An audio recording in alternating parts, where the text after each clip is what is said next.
on the topic of safety, because I know I'm going to be called on it eventually, regarding the wisdom of being out here in floodwater.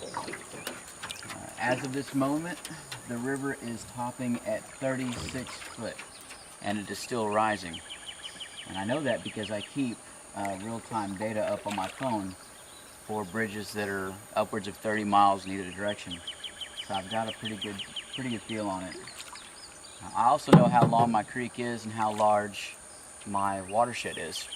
So I know just exactly how much water it takes to make this thing come down, which is considerable since it's such a small watershed and such a short creek. So I do this quite a bit, and this is a controlled circumstance, but I cannot condone anybody coming out and doing this kind of stuff.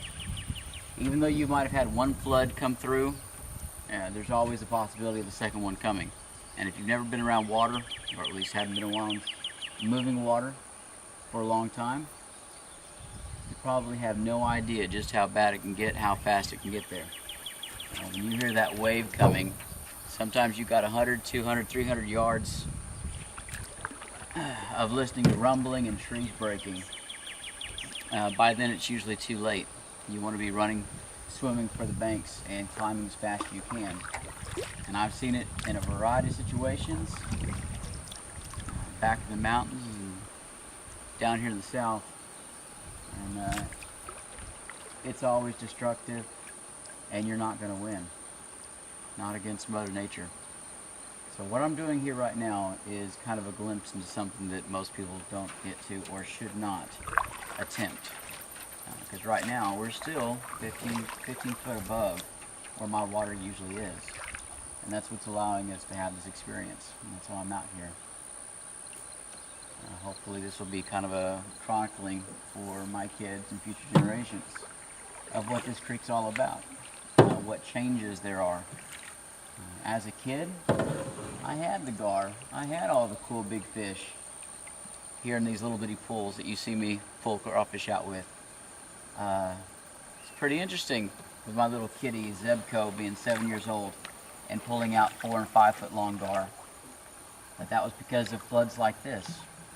And they really haven't happened for the last 15 years. So now that they're back, my monoculture of a few perch, a few little catfish, and lots of crawfish is now over.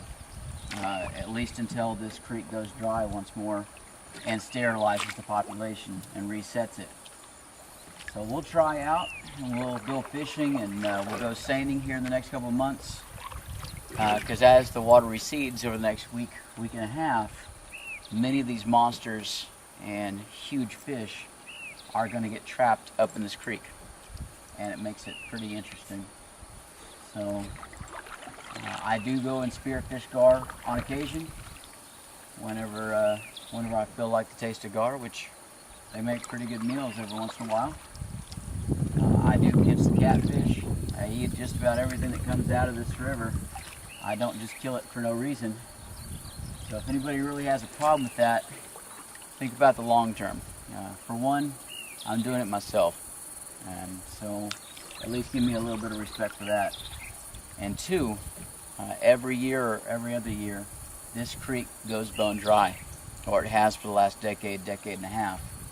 And what that means is that no matter how much I love those alligator gar, even if it's a 5, 6, 7 foot one that's upwards of 70 years old, when the last couple inches of that water go away and the fish are, the birds are in there and the raccoons are sitting there trying to corral it and push it out of the water to eat it,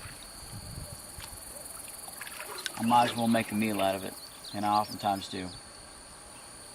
It's a sad thing to watch all the life dry up every year. So, we're seeing what we can do about that, though.